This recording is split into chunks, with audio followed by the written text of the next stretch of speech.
Dictados dados por Jesús a la mística María Valtorta. Cuadernos 1944, 25 de enero. Daniel, capítulo 7. Dice Jesús: Daniel está en la misma nota que Juan, y Juan es el que recoge y amplifica la nota inicial de Daniel.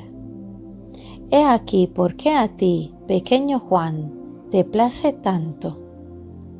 Como pez en límpida pecera, te sientes feliz cuando te mueves en la atmósfera de tu Cristo, que tendrá su triunfo definitivo cuando Satanás, su hijo y sus cortesanos sean reducidos para siempre a la impotencia. Y es en Daniel donde se respira esta atmósfera. Sí, si Isaías es el preevangelista que habla de mi venida al mundo para la salvación del mismo, hace referencia a Isaías 2, del 1 al 5, 7, del 10 al 17, 9, del 1 al 6 y 11, del 1 al 9. Daniel es el preapóstol, el prejuan, que anuncia las glorias de mi triunfo eterno como Rey de la Jerusalén imperecedera. Puedes ahora ver cómo en las 4 bestias descritas por Daniel, hace referencia a Daniel 7, del 1 al 8, 11 al 12 y del 15 al 25, aparezcan por anticipado los signos de los ministros diabólicos del Apocalipsis, y hace referencia a Apocalipsis 13, 17, del 19, 11 al 20, 10. Los comentaristas se han empeñado en atribuir un significado histórico humano a esos 4 monstruos, mas es preciso lanzar la mirada mucho más adelante y mucho más arriba. Al meditar los libros santos, elevaos de la tierra, despegaos del momento presente, echad vuestra mirada al futuro y a lo sobrenatural. Allí es donde está la clave del misterio. Las 4 bestias son los 4 errores que precederán al fin. Los 4 errores que serán 4 errores para la humanidad y que darán a luz al horror último. El hombre era un semidios por la gracia y por la fe. Como águila y como león, sabía afrontar y vencer los peligros del sentido y elevarse a sí mismo para volar por los espacios en el clima de Dios, allá donde el alma se une en nupcias sobrenaturales con su Señor, en continuas y rápidas uniones de ardores, de las que cada vez desciende a la tierra renovada en la fortaleza, en el gozo y en la caridad que derrama sobre los hermanos, y después se lanza nuevamente, con más ímpetu todavía, hacia Dios, porque cada unión es un aumento de perfección que se completa cuando la unión acaba por ser eterna en mi paraíso. El ateísmo arrancó al hombre sus alas de águila y su corazón de semidios, haciendo de él un animal que camina por el fango y lleva sobre el fango y hacia el fango su pesado corazón, todo carne y sangre. Una carga más pesada que el plomo lleva el hombre en su yo, desprovisto de las plumas espirituales del espíritu. Una carga que le dobla, le tumba y le hunde en el fango. El hombre era un semidios por la caridad que vivía con él. Al amar a Dios y a su ley, que es la ley de caridad, él poseía a Dios y con Dios la paz, que es uno de los principales atributos de Dios, y con la paz el bien, tanto universal como singular. El hombre rechazó la ley de Dios por aceptar muchas otras doctrinas, de las que ninguna era ni es de Dios, y por eso en ninguna de ellas hay caridad verdadera. Por lo que el hombre, que había abrazado el ateísmo, quedando reducido de águila y león a simple hombre, por obra de un sortilegio infernal, dióse a luz a sí mismo, llegando a ser eso, feroz devorador de sus semejantes. Mas el horror llama al horror en escala ascendente, y así éste viene a ser cada vez mayor, por cuanto el hombre, al que Cristo habíale devuelto su naturaleza de semidios, por sus uniones malditas con Satanás engendra monstruos cada vez más monstruosos, y son los hijos de sus desvaríos los que por conseguir ayuda terrena se venden a Satanás. Del hombre semidios vino el hombre, del hombre el oso, y del oso el nuevo monstruo feroz y traidor como el leopardo, dotado por Satanás de múltiples alas para ir a dañar con más celeridad.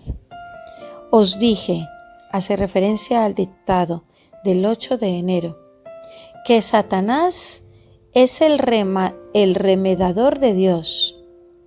Eso pues quiere dar también a sus criaturas, ahora criaturas suyas, a la humanidad sin fe y sin Dios, alas, pero no de águilas sino de vampiros, para que fuese íncubo de la misma humanidad, y al correr marchara veloz a abatirse sobre las propias partes y víctimas a fin de chuparles la sangre.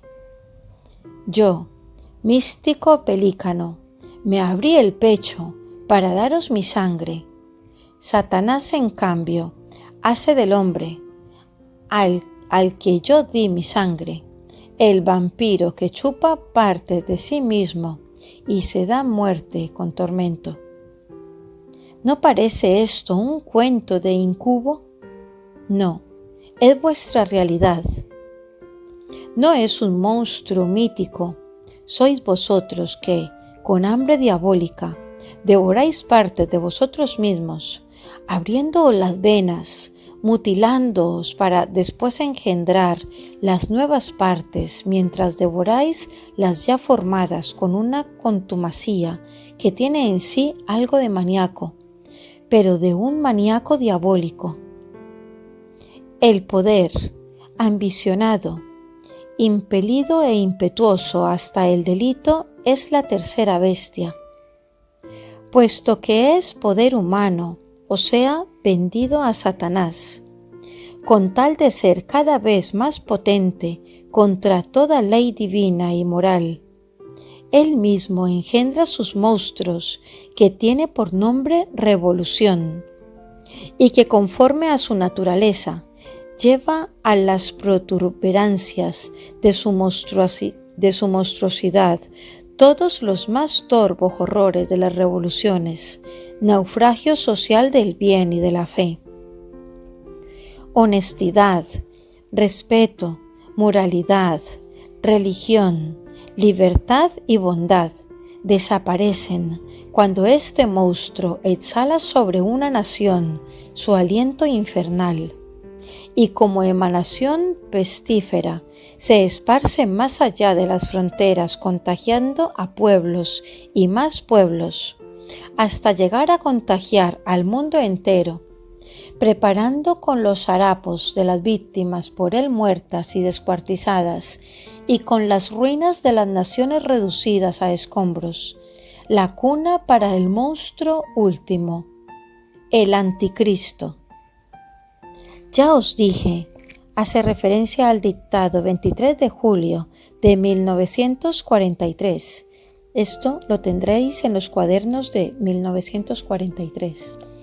Que éste será el hijo de la lujuria del hombre, nacido de la unión de la misma con la bestia, Os lo dije y no cambio lo que dije. Lo que digo es verdad. Lo conozco sin necesidad de leerlo y lo recuerdo sin necesidad de volverlo a leer.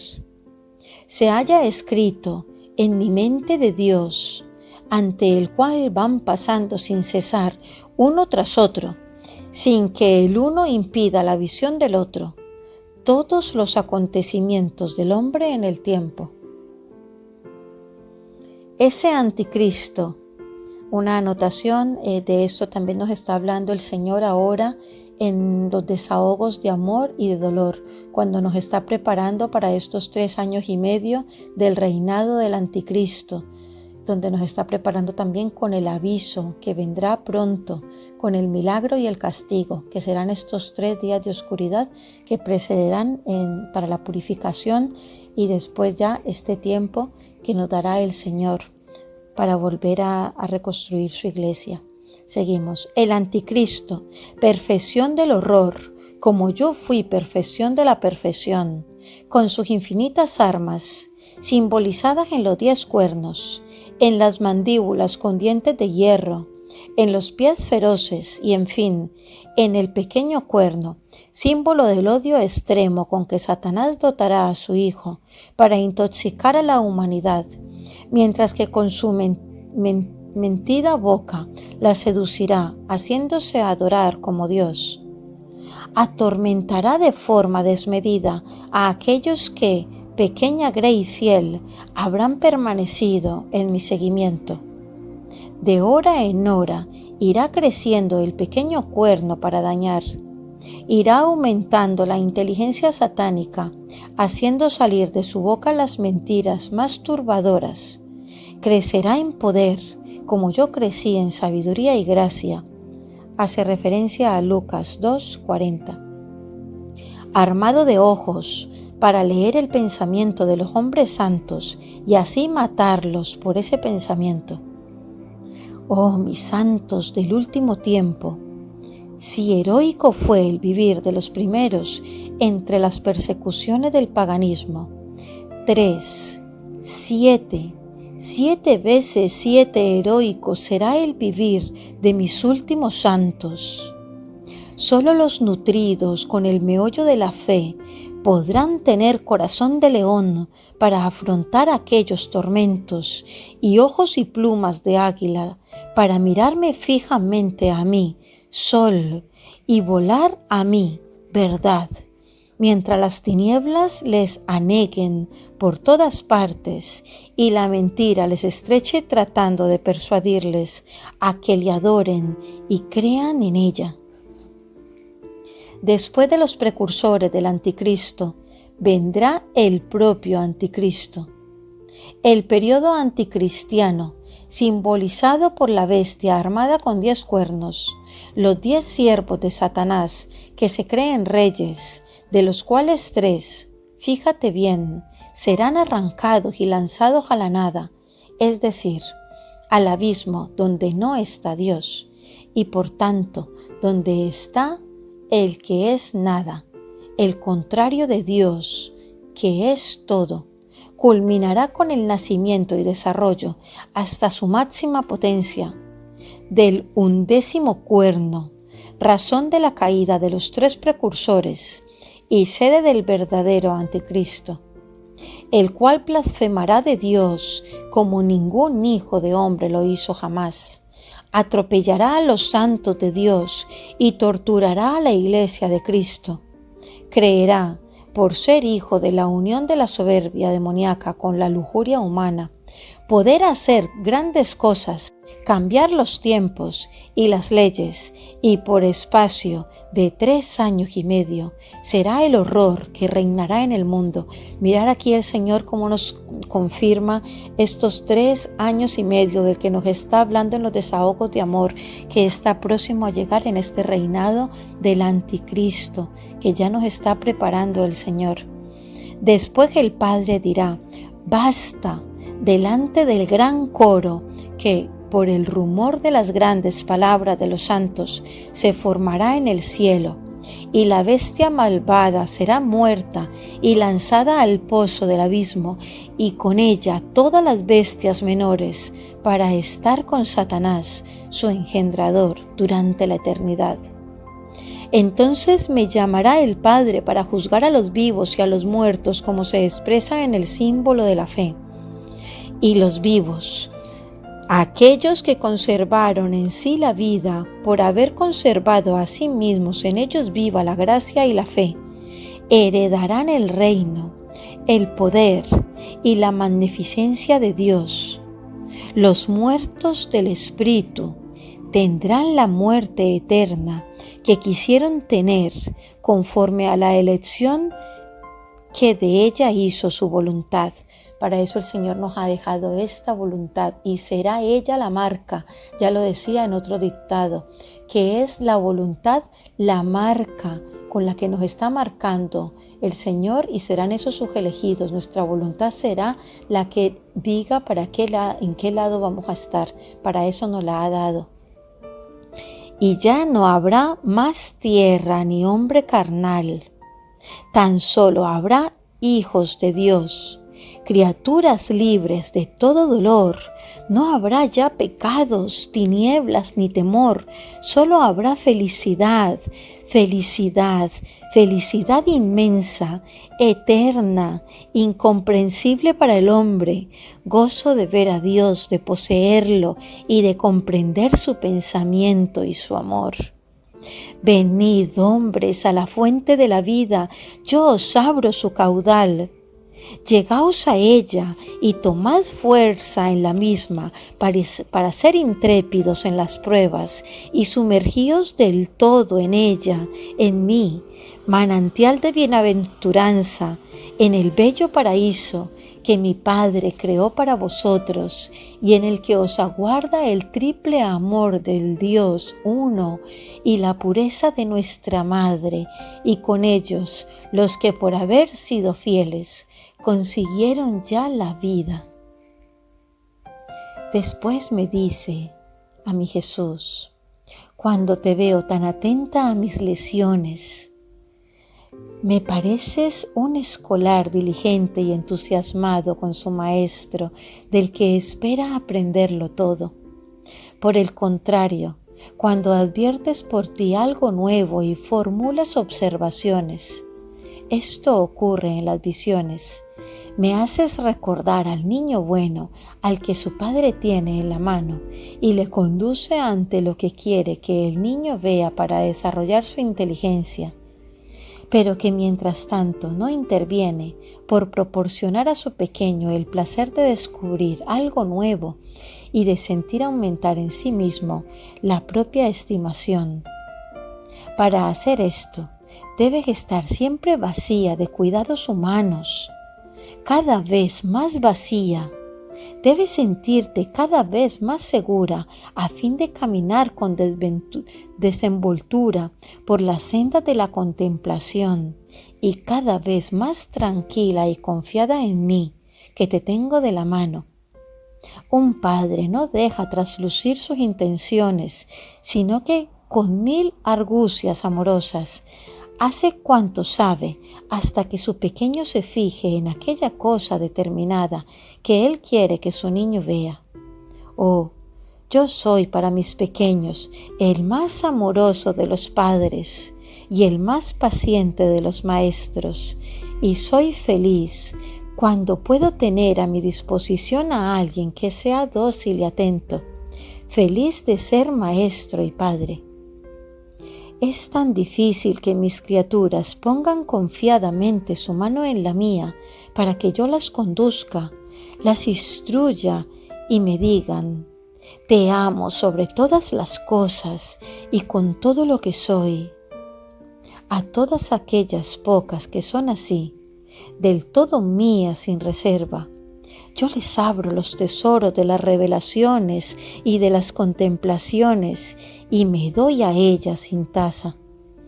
Pero, María, Así como os elijo para el papel de divulgadora de mi divinidad en sus diversas manifestaciones hacia aquellos que tienen necesidad de ser despertados y conducidos a entrever a Dios, recuerda que debes ser escrupulosa en sumo grado al repetir cuanto ves.